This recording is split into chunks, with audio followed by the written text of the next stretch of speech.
incluyendo la Iglesia Católica Romana, ellos puedan tomar a Pablo no como alguien seguidor de Cristo, sino como uno de los ciertos fundadores de la Iglesia Católica.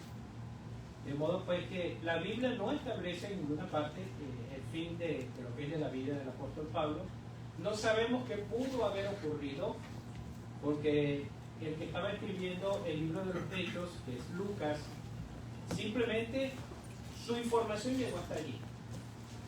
¿Qué pasó allí? No sabemos. Dios puso en la mente y en el corazón de Lucas no cerrar la historia, de modo pues que haya una continuidad. Hubo una ocasión donde yo escuché, por supuesto, no debería ser así, que en una radio estaban hablando, Hechos 29 se está escribiendo. Cuando en realidad nosotros sabemos que lo que dice la palabra de Dios, que hay de aquel que le quite, pero que también le ponga. Así es. Sea anatema, es decir, va a correr con las consecuencias de parte de Dios.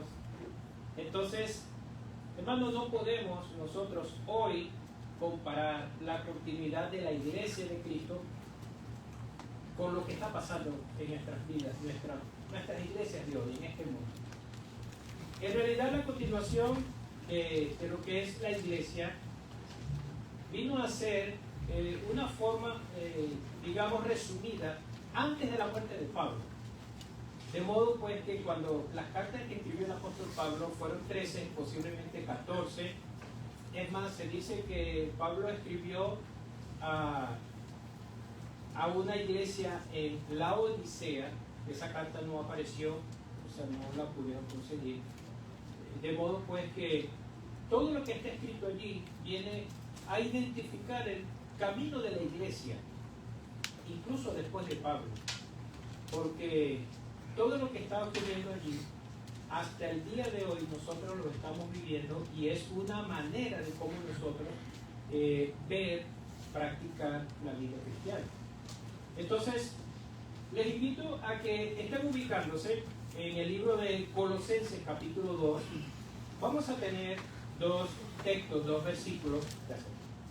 Vamos a tener dos textos, del cual sería bueno nosotros considerar para cerrar lo que es la historia del libro de los Hechos, y sobre todo fijarnos mucho más en las partes donde está sombreado, donde está resaltado, porque allí está la clave de parte de lo que es el mensaje de lo que vamos a ver en el capítulo 28. Dios mediante vamos a tener dos partes de este capítulo, y luego la tercera lección vamos a hacer un resumen de lo que es el libro de los Hechos, y prepárense porque pudieran haber preguntas. Es decir, en nuestra tercera semana, ya dentro de 3 semanas, vamos a tener un repaso del libro de los Hechos para cerrar este estudio. Entonces, tienen Colosenses capítulo 2, versículos 6 y 7. De todas maneras lo pueden leer allí. Amén. A la cuenta de 3 dice 1, 2 y 3. Por tanto, de la manera que habéis recibido al Señor Jesucristo, andad en Él, arraigados y solidificados en Él, y confirmados en la fe, así como habéis sido enseñados, abundando en las bendiciones de gracias. Resumiendo todo esto, este es un consejo del apóstol Pablo, también enviado a la iglesia que estaba en Colosas, donde una de las cosas que dice que es que el testimonio tiene que ser fiel, tiene que ser verdadero, tiene que ser genuino. Y una de las cosas que les está recordando, que ustedes recibieron a Jesucristo. ¿Quién recibió a Jesucristo como Salvador aquí en esta mañana? Amén. Amén. Entonces con nosotros también. Por eso les digo que aun cuando el libro de los Hechos no narra el fin de la vida de Pablo, ni narra la continuidad de la iglesia, el apóstol Pablo, antes de haber muerto, ya había dejado muchas cosas del cual la iglesia iba a estar dirigiéndose, de parte de Dios, por supuesto. Entonces, ¿cuáles fueron los consejos? Número 1, andad en Él. ¿Qué significa andar en el Señor? Hacer su voluntad. Hacer su voluntad. Pudiéramos decir, trayendo lo que es Juan 14:6, ¿cuáles son las 3 cosas que dice Jesucristo que Él es?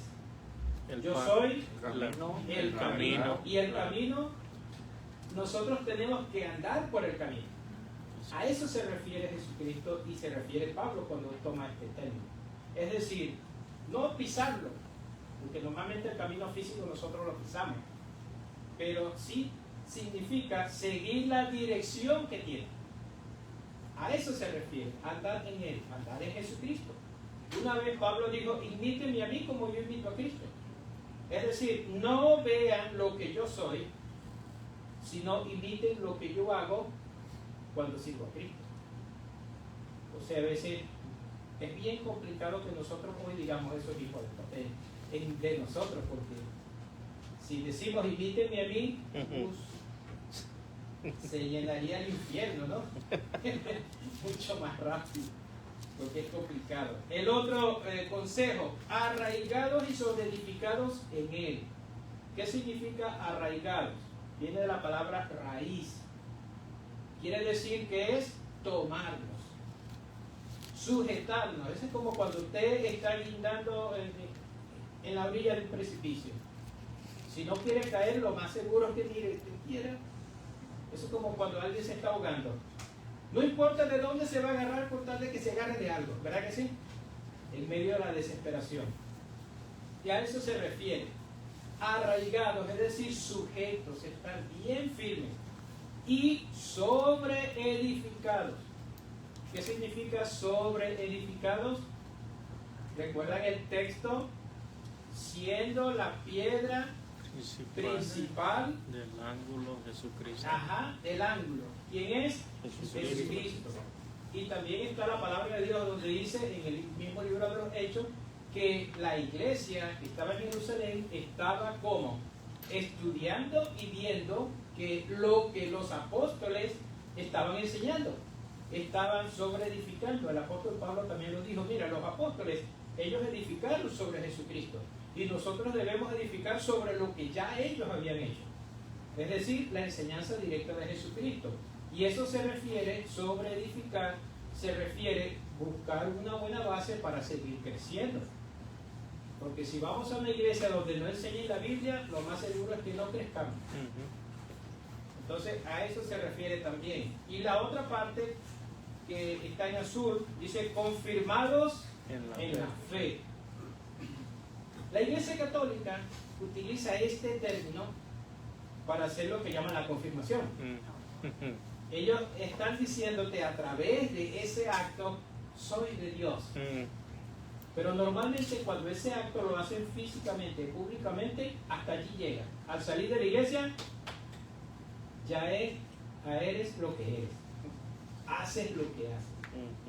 Y cuando el apóstol Pablo está diciendo confirmados en la fe, se refiere, ten como referencia en tu vida constantemente la fe que Jesucristo enseñó. Amén. No la fe que nosotros queremos creer o tener. A veces nosotros nos equivocamos en cuanto a la fe. Por eso muchas iglesias predican que todo lo que pidieres al Padre, Él te lo va a dar. Pero no termina en el texto. Dice, de acuerdo a su voluntad. Es decir, lo que Dios realmente sabe que necesitas. Amén, así Por eso es que cuando dice confirmados en la fe, se refiere a quién. Estamos hablando de qué persona? De Jesucristo. No de otros. Porque hay personas que tienen más fe en el pastor que en Dios, que en Jesucristo. Hay personas que tienen más fe en su pareja que en el mismo Jesucristo. Hay personas que tienen más fe en su trabajo que en Jesucristo. Cierto. Por eso es que el apóstol Pablo dése cuenta, este término, dicho aproximadamente en el año 59, ya Pablo estaba diciendo que esa era una gran verdad que hoy nosotros estaríamos viviendo. Dice también, así como habéis sido enseñados, es decir, el apóstol Pablo está diciendo, yo me encargué de enseñar lo que el Señor me enseñó a mí. Por eso es que cuando dice, le escribe a Timoteo 2:2, dice, esto encarga a hombres fieles que sean idóneos para enseñar también a otros. Es decir, que la enseñanza no se debe quedar con usted. Es una lástima que cuando nosotros salimos de la iglesia, ya en la calle somos otra cosa. Y dejamos lo que escuchamos aquí. A veces nos emocionan mucho los mensajes, nos emocionan las prédicas, nos gustan, nos agradan, pero solo hasta allí. Las escuchamos y luego olvidamos. Y el otro domingo preguntamos, ¿qué vimos el domingo pasado? Yo sé que aquí no es así. Yo creo que es peor. Porque preguntarán, ¿qué domingo? Entonces, por eso es que dice, así como habéis sido enseñados. Nosotros tenemos por costumbre decir eso. Yo le enseño a mis hijos tal cosa, pero vemos a los hijos haciendo otra, ¿verdad que sí? Entonces no estamos enseñando bien. Porque enseñar no es solo decir, sino hacer. El mejor ejemplo no es lo que tú digas, sino lo que hagas. Por eso debemos tener muchísimo cuidado. Y finalizando el texto, el versículo 7, nos dice, abundando en acciones de gracias. ¿Qué significa abundar? Ser muchos. Serlo. Abundar, ¿qué significa abundar? Más allá de lo que podemos hacer. ¿Qué otro término utilizaríamos de abundar?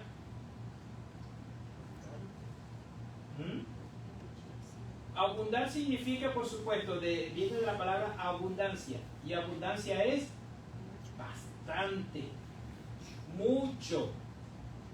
Y en este caso es un término de acción, donde dice abundando en.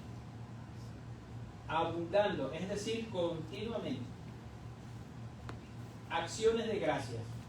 Y no solamente acciones de gracias a Dios, que eso debería ser lo principal, está ya sobreentendido. Pero abundando en acciones de gracias para con todos. Así es. Y para con todo. O sea, con las personas y con lo que suceda. Porque a veces nos entristece cuando las cosas no nos van bien. Pero ¿qué dice el apóstol Pablo en Romanos, capítulo 8, versículo 28 en adelante? Mire, que todas las cosas nos ayudan para bien. Para bien. Si usted no le pasa algo malo, ¿cómo va a aprender de eso? Hay que equivocarse para estar más alerta.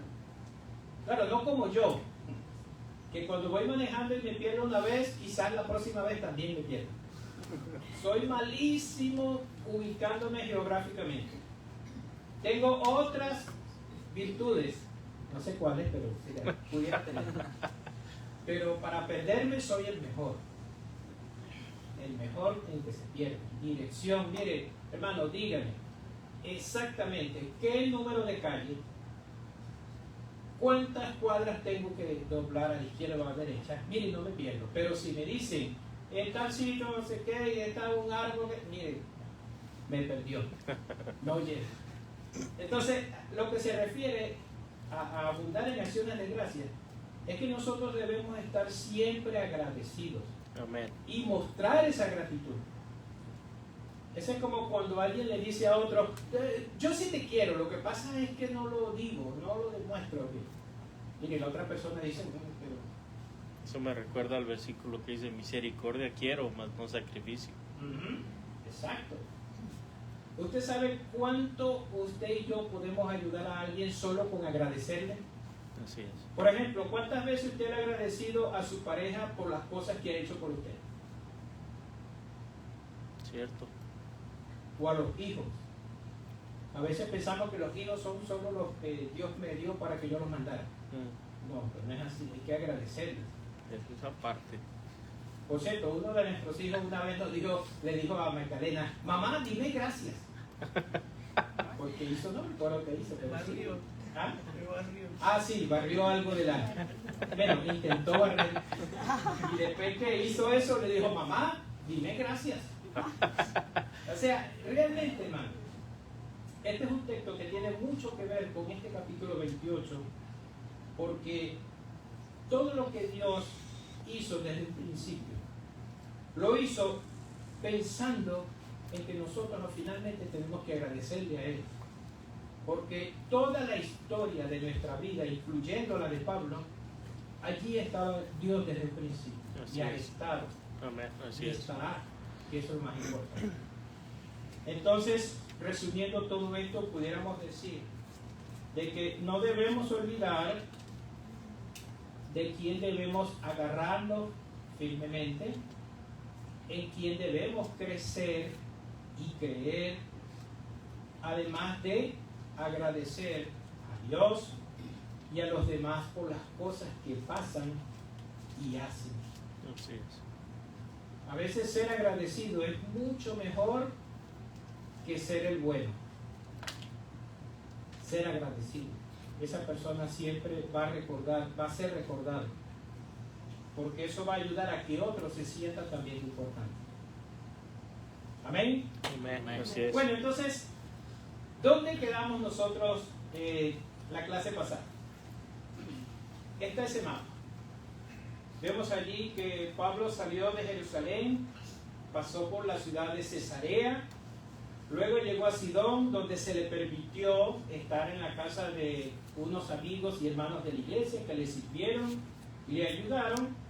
Luego emprendieron el viaje y como ya estaba empezando a soplar un poco de brisa, pasaron a Sotavento, detrás de Chipre, y luego pasaron en esa misma situación por Creta, tratando de protegerse de los vientos contrarios. Pero después que ellos salieron de la protección de Creta por la estructura geográfica de la isla, se consiguieron con una tormenta que les duró 14 días. Entonces, ellos, después de luchar tanto, así que hasta el hambre perdieron, hasta yo, ¿no? Si yo creo que voy a morir, yo digo, ¿para qué voy a comer? No vale la pena, ¿no? Es tremendo. A veces uno no se explica de una persona que es ya destinado a morir en las cárceles aquí en Estados Unidos. Bueno, ¿cuál es tu última cena? ¿Qué quieres comer? No entiendo si ni siquiera la va a digerir. Pero es tremendo. También a mí se me quitaría el hambre cuando ocurren cosas así pero bien complicadas. Tanto es así que el mismo Lucas, él decía, mira, perdimos toda esperanza. Pensamos ya que, mira, ya nos iban a tragar los pececillos. Entonces ellos divisaron a lo lejos después de 14 días, después de hacer todo aquello, de soltar las amarras, de soltar el esquife. ¿Qué es el esquife?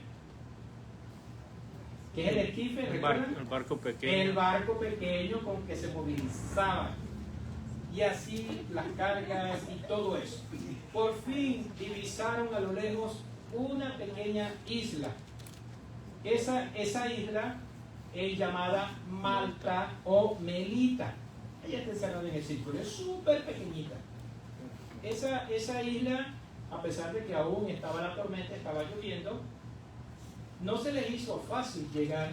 Tanto es así que el barco chocó contra lo que llaman el sirte. ¿Recuerda qué es el sirte? Los bancos de arena. Bancos de arena. Ah, hermano, recuerda. El sirte son bancos de arena. Quiere decir que la embarcación se rompió. Todo el mundo estaba ya casi que se ahogaba. Querían matar a los detenidos, pero el centurión dijo, oh, no los mate. De modo pues que los que sabían nadar se lanzaron primero y luego, mientras iba rompiéndose el barco, los que no sabían nadar, así como yo, se tomaron de madera, de cualquier cosa que pudiera flotar.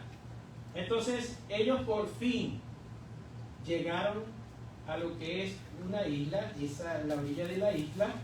¿Qué es esa isla que está allí? Malta. Es un componente de 3 grupos, o sea, de 3 islas. Que se cuenta que la isla principal es llamada Malta, luego está una mucho más pequeña que se llama Quemuna y la otra se llama Gozo. Ese es el nombre que inclusive durante mucho tiempo ha tenido esos nombres. Y para esta época en que estaba el apóstol Pablo, no había tantas personas viviendo allí, porque tanto de la isla de Sicilia Incluso había algunos extranjeros de Egipto, porque muchas naves de Alejandría, que era la capital de Egipto en ese momento, ellos pasaban allí, había un pequeño puerto en el cual ellos dejaban mercancía y continuaban hasta Roma. Entonces, ellos llegaron allí, a ese grupo de islas. Tenemos información de esta isla, que es Malta. Posiblemente está entre 246 a 216 kilómetros cuadrados. ¿Sabe que hay una ciudad aquí en Estados Unidos que es parecido a eso, que es Seattle? Imagínense el tamaño de Seattle con la isla de Malta. Yo no sé, yo nunca he ido a Seattle, pero esa es la comparación que hay. Y el estado de Minnesota tiene aproximadamente, allí caben 100 veces la isla de Malta. Wow. El estado de Minnesota. O sea que es una isla pequeña y que a pesar de todo era una isla que podían sembrar, tener animales y podían vivir, pues.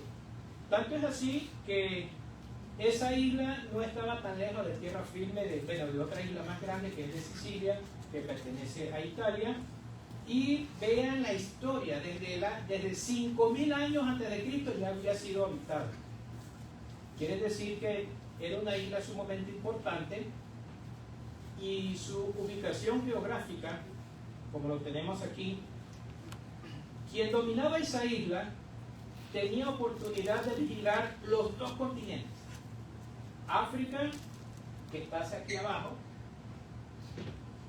hasta esta parte, y el continente europeo. Es un punto estratégico para cualquier armada. De modo pues que era una isla de tránsito donde vivía un grupo de personas, pero también era donde podían esperar ejércitos. Mientras se descansaban, tomaban suministros, podían o ir hacia Europa o bajar hacia África. De modo pues que era una isla bien estratégica, y por eso desde el año 5000 a.C. ya había sido tomada. Era ya el tercer imperio que dominaba en esa isla de Malta. Era muy importante. Entonces tenemos que fue habitada desde el año 5000 a.C. y había importante algo allí, que habían templos dedicados a varios dioses, sobre todo a la diosa de la fertilidad llamada Demeter, hijo de un dios supremo llamado Hera, hermano de Zeus. Son cosas que solo ellos creían. Pero estas personas le hacían culto a esta diosa como de la diosa de la fertilidad. Recuerden que en Grecia, ¿cómo se llamaba la diosa de la fertilidad? La diosa Diana, y había otra. ¿Recuerdan la diosa de los efesios?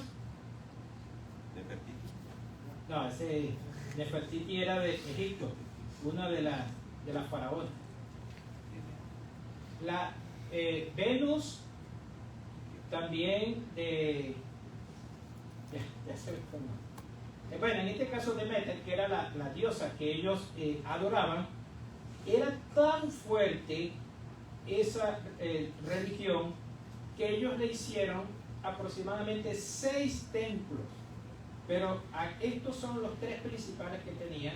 Estos 3 estaban en la isla de Malta, que era la más grande, y ellos, la otra diosa que tenían los griegos y efesios eran Diana, la diosa de los efesios. También era la diosa de la fertilidad, Diana.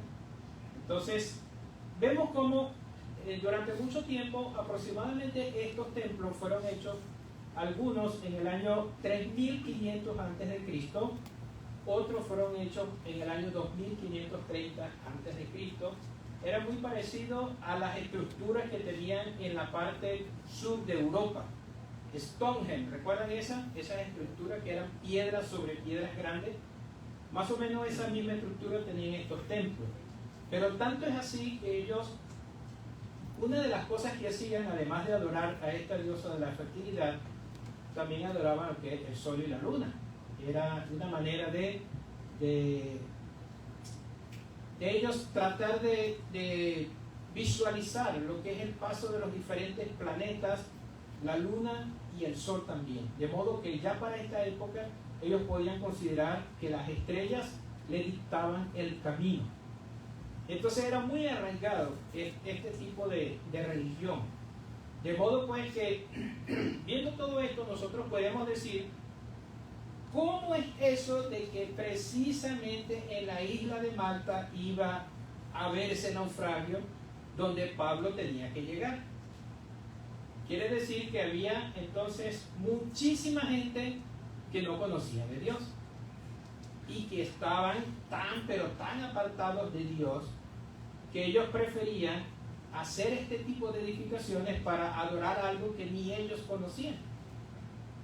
Tanto es así, imagínense ustedes en el año 2350 a.C., que iba a saber la gente de los planetas y todo eso, pero ya ellos adoraban las estrellas, el sol, la luna.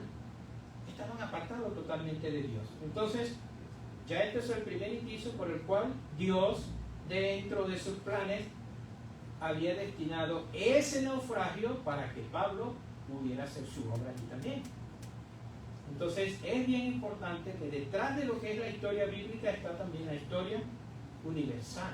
Nosotros entender que la historia se escribe no como la gente quiere, sino como Dios establece. De modo, pues, bien es bueno nosotros comparar y ver paralelamente la historia universal y la historia bíblica, para que nosotros podamos entender qué está ocurriendo allí. Pero sigamos a lo nuestro. Bien, entonces, ellos entrando, vienen del mar, tratando de salvarse. Ellos ya, la mayoría, no se está ahogando, sino que empieza a ver algo importante. Versículo 1 del capítulo 28. Vamos a leer un poquito allí. Dice, estando ya a salvo, es decir, todo ese grupo de personas, ¿cuántas personas eran? 276 personas. Era un grupo que estaba allí, que estaban salvándose. Y dice, versículo 2, y los naturales nos trataron no con poca humanidad, es decir, con mucha amabilidad, porque encendiendo un fuego nos recibieron a todos a causa de la lluvia que caía y del frío. Es importante esto. Ellos tenían su forma de hablar, su idioma o su dialecto. Uno de los principales que todavía se hablaba era griego. Estaban ellos todavía con ese dialecto, pero también tenían un dialecto interno. Era muy precario que solo hablaban allí. Pero aún así Dios le permitió de que el idioma griego se hablara para que al haber la comunicación de Pablo y de los otros que estaban llegando pudiera predicarse el evangelio. Es como aquí en Estados Unidos, hermano, mire, una persona que no habla inglés igualito va a tener oportunidad de predicar el evangelio. Porque Dios permite que haya personas que hablen nuestro idioma. Entonces es bueno recordar eso, pues que Dios siempre está viendo caminos para hacer su voluntad y su obra. Entonces vemos el versículo 3. Entonces ya viene algo importante. Ya digamos que se resume que llegaron del naufragio a la isla, se resume en esos dos textos, diciendo, nos salvamos de morir ahogados y las personas que viven aquí nos ayudaron. ¿Qué hicieron? Habiendo ellos recogido Pablo unas ramas secas, las echó al fuego, porque estas personas que vivían allí hicieron un fuego para quitar la humedad de las personas que venían del naufragio, más el frío que estaba pegando en ese lugar. Y dice que de esa rama seca él la echó al fuego, pero una víbora, huyendo del calor, se le prendió de la mano, es decir, lo mordió. Entonces, hermanos, para nadie es un secreto que al usted ser mordido por una serpiente, así no sea venenosa, lo más seguro es que se asuste. Lo más seguro es que piense que va a pasar de usted. Y lo que ocurrió con el apóstol Pablo, dice el versículo 4, cuando los naturales, es decir, las personas que vivían allí, vieron la víbora colgando en su mano, se decían unos a otros: ciertamente este hombre es homicida, a quien escapado del mar la justicia no deja vivir. Es decir, bueno, te salvaste de una cosa, pero como que Dios está en contra tuya. Como que lo que hiciste fue tan malo que de verdad Dios quiere matarte. Entonces, vean algo importante aquí.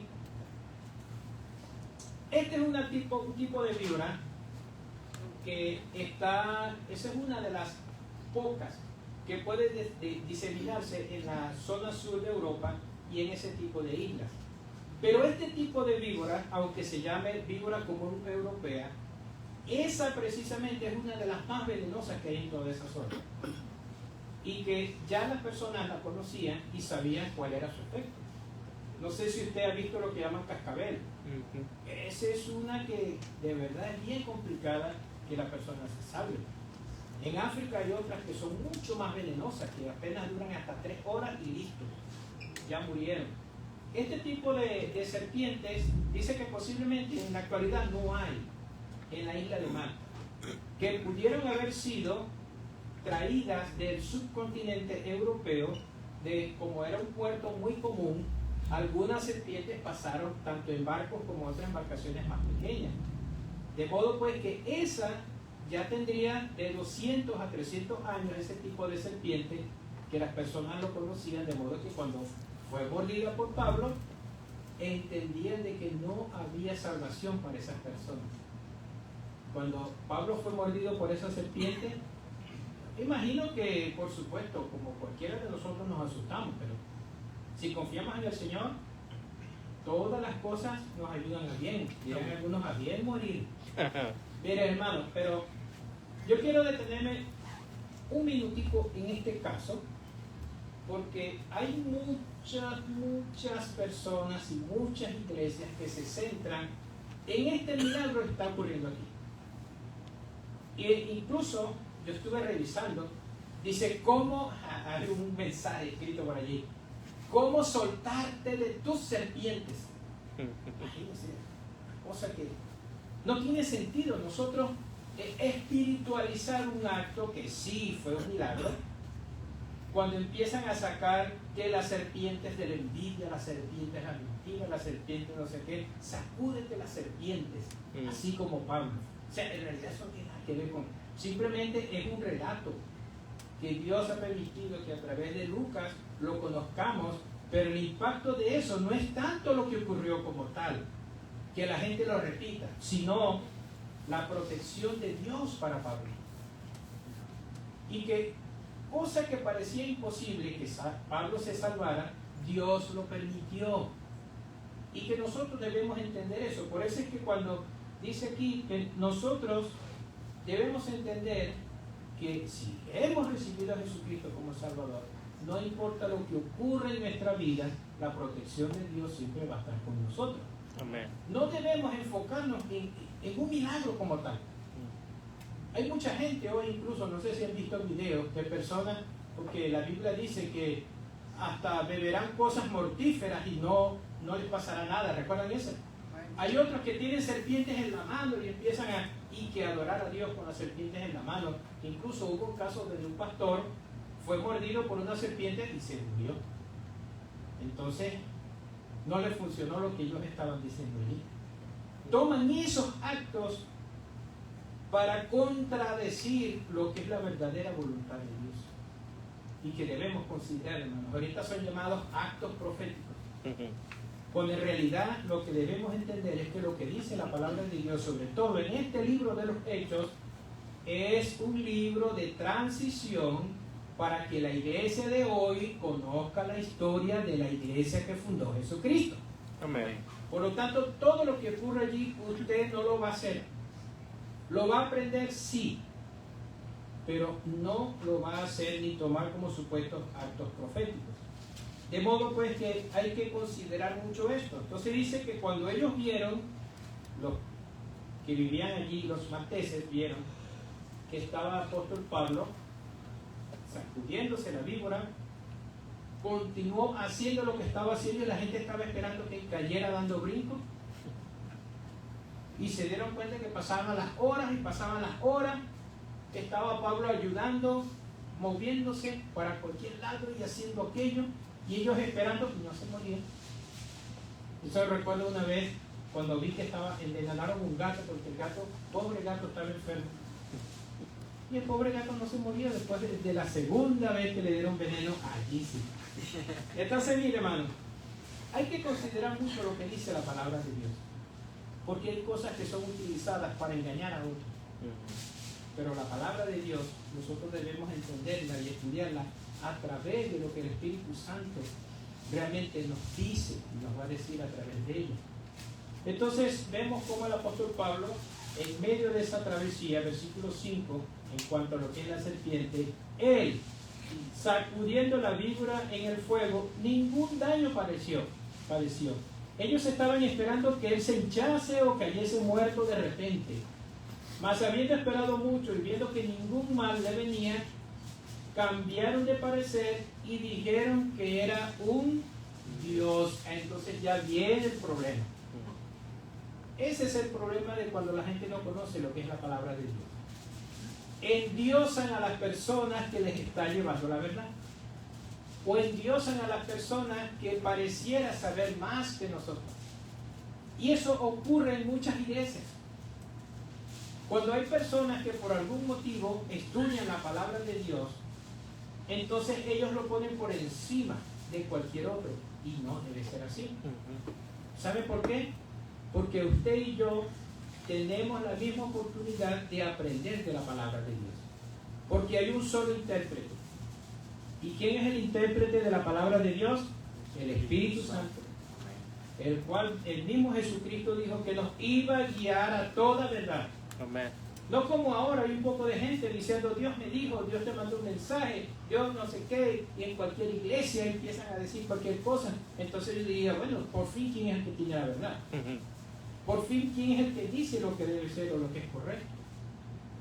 Hablan en nombre de Dios, pero muchas veces ese supuesto llamado Dios de ellos es tan incorrecto que ellos se equivocan dando profecías, dando informaciones, dando estudios, tuercen la palabra de Dios. Y hay que tener mucho cuidado con eso. Porque esto que hicieron ellos aquí, al no ver que se moría, dijeron, ay, si no se murió, vean cómo cambia la cosa, ¿no? Primero lo estaban llamando demonio, porque si no se murió ahogado, entonces la víbora lo mordió. Listo, ahí se acabó. Vean cómo cambian las cosas.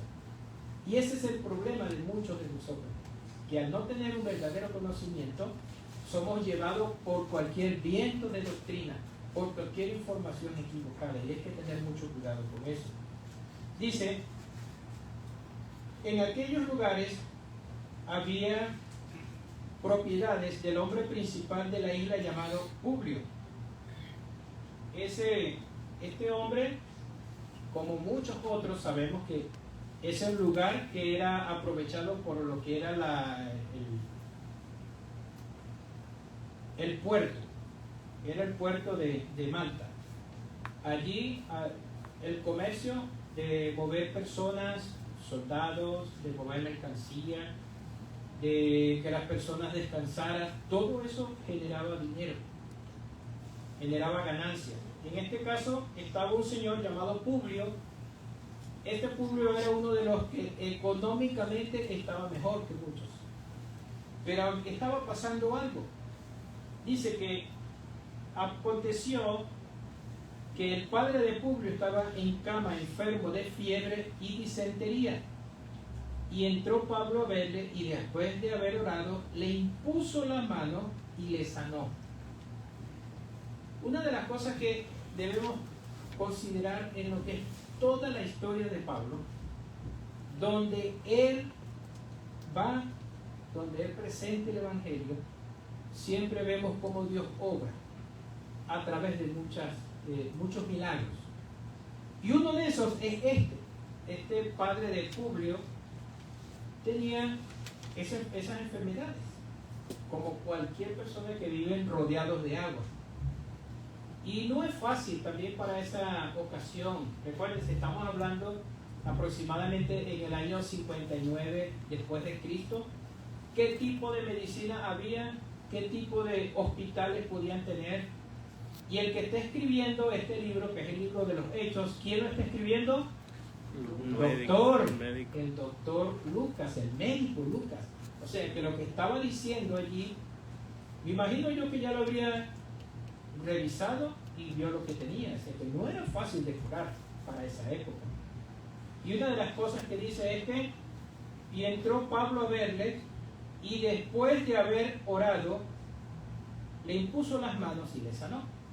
Ese es otro término también que hay que cuidar mucho, porque a veces se centran más en la acción que en la enseñanza que debemos recibir de la Biblia.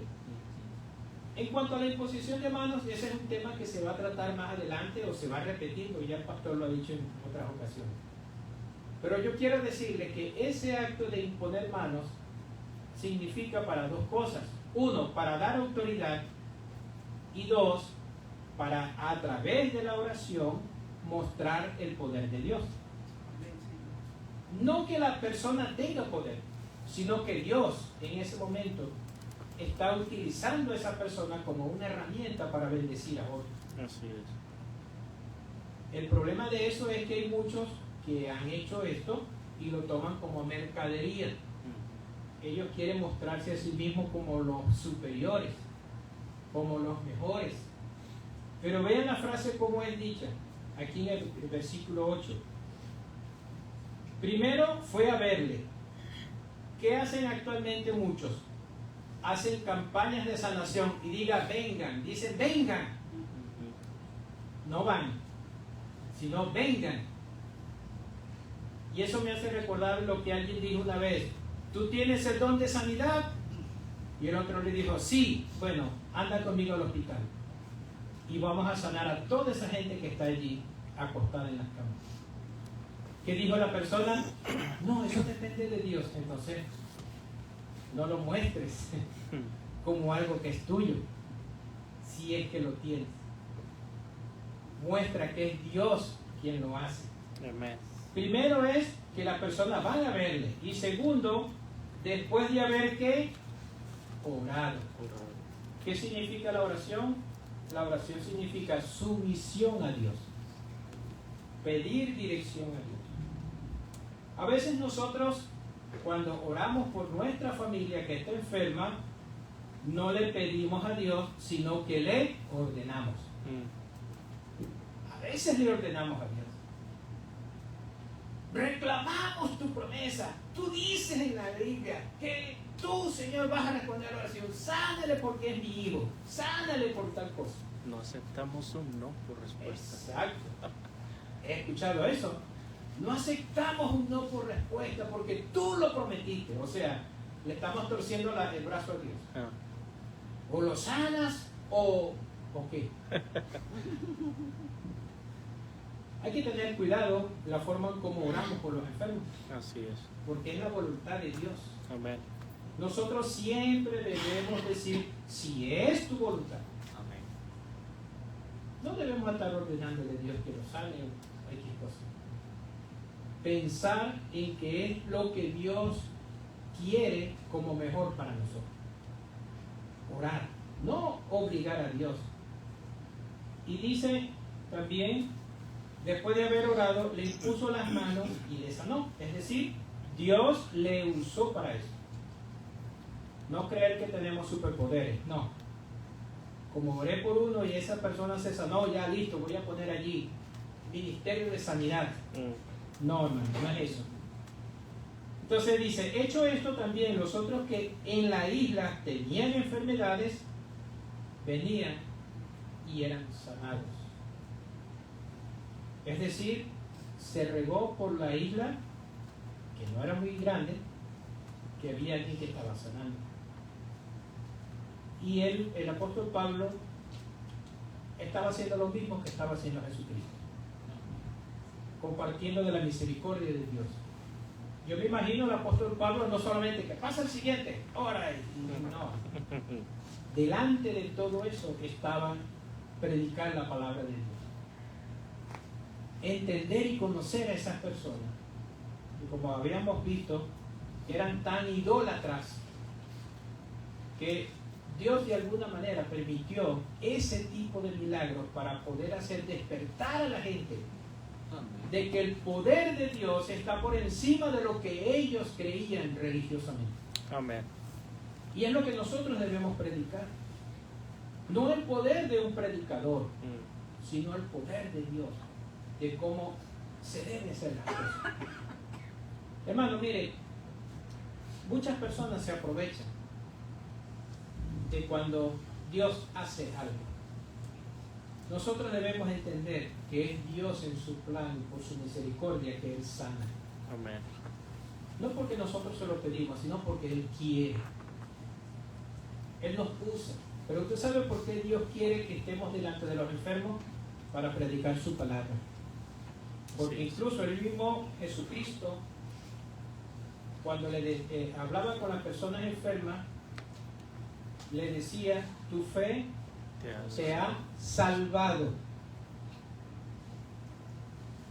Y entonces una vez le preguntó al otro: ¿qué quieres que haga?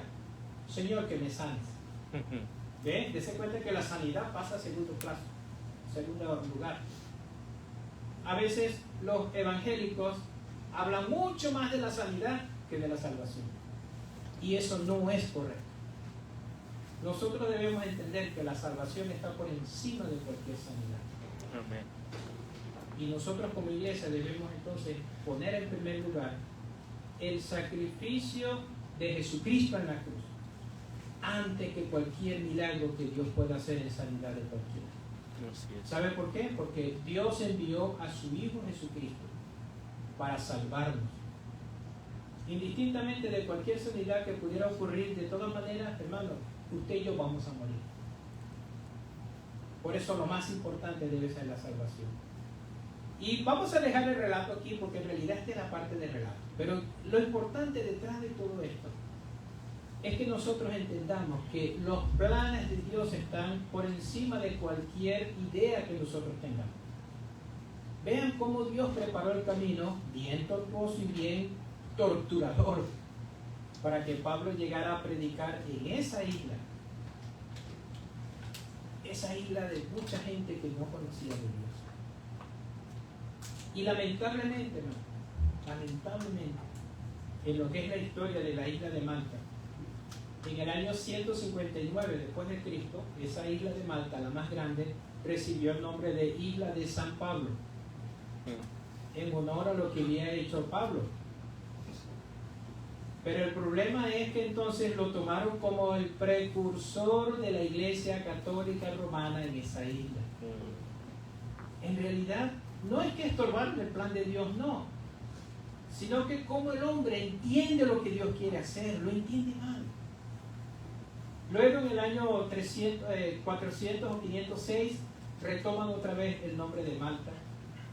Pero en realidad, hermanos, lastimosamente, muchísima gente hoy que no conoce de Dios, el simple hecho de tener contacto con Dios, así como pasó con el apóstol Pablo en la isla de Malta, ellos creen que es suficiente. Hoy en día, lastimosamente, en la isla de Malta, el 98% de los que viven allí son católicos romanos. Apenas un 1% evangélicos o protestantes lo meten ellos, y el otro 1% musulmán. O sea que la situación del mundo es que aun cuando ocurra un milagro muy grande, el corazón del hombre no está preparado para cambiar, sino para vivir y desobedecer a Dios constantemente. Cierto. Eso me trae a memoria los 10 leprosos que fueron sanados, ¿recuerdan? La gente cree que porque hay un milagro inmediatamente la gente va a cambiar. No es así. ¿Cuántos leprosos se devolvieron a agradecer a Jesucristo? 1. ¿De los 10? 1. Entonces, mis hermanos, por eso es que lo más importante para nosotros tiene que ser el Evangelio de Jesucristo. Y así recordando, como nos dice este texto, sobre todo la parte del final, abundando en acciones de gracia. Porque cuando usted y yo somos agradecidos, estamos, además de ser humildes, estamos entendiendo que no podemos hacerlo todo y que tenemos que depender de Dios y de las personas que Dios ponga a nuestro alrededor. ¿Usted no cree que por todas las cosas que Dios hizo a través de Pablo en la isla de Malta, no debía ser una isla totalmente cristiana, creyente en Jesucristo como Salvador? Y ese es el problema. Ese es el problema. Que muchísimas personas, en vez de ver el beneficio en cuanto a la eternidad, ven beneficios físicos que perecen. Y como son beneficios que ellos aprovechan solo por momentos, entonces sus generaciones no lo aprovechan, y como no son bien enseñados, entonces se vuelven a lo que eran antes. Hermanos, hoy en día necesitamos que la palabra de Dios viva en nuestra vida, ser ejemplo. Nosotros que somos adultos debemos pedirle perdón al Señor por las muchas cosas que hemos hecho que no son correctas. Amén. Por las muchas formas en que hemos hecho que nuestros hijos, que nuestra familia, que nuestros vecinos no vean un buen testimonio de Jesucristo en nosotros. Si no lo hacemos así, entonces va a pasar lo mismo que con la isla de Malta. No van a creer en Cristo como Salvador y van a seguir la corriente de este mundo. Por eso, hermanos, la cuestión de la sanidad no es tan importante como la verdadera salvación que usted y yo debemos transmitir constantemente. Hermanos, Dios les bendiga. Amén. Que el Señor nos ayude a entender claramente que este texto que tenemos aquí debe ser una forma práctica de vida para cada uno de nosotros. Que el Señor nos ayude cada día. Vamos a ver. Amén. Gracias le damos, Señor, porque es necesario para nosotros entender de que su palabra nos debe motivar cada día a servir a Jesucristo como nuestro Salvador y como Señor. Y que en ese servicio tiene que haber una transmisión, transmitir nosotros lo que es el mensaje del Evangelio, entenderlo, estudiarlo, aplicarlo y explicarlo, Señor. Pero sobre todas las cosas, Señor, gracias por cómo en medio de los planes que usted tiene para este mundo, nos utiliza. Y así como utilizó al apóstol Pablo, así, Señor, como yendo a la deriva, aún así pudo llegar a un lugar donde pudo predicarse el Evangelio de Jesucristo. Así también le pido por nosotros, Señor, para que podamos tener en nuestra vida ese plan maravilloso de Jesucristo como Salvador, y que donde usted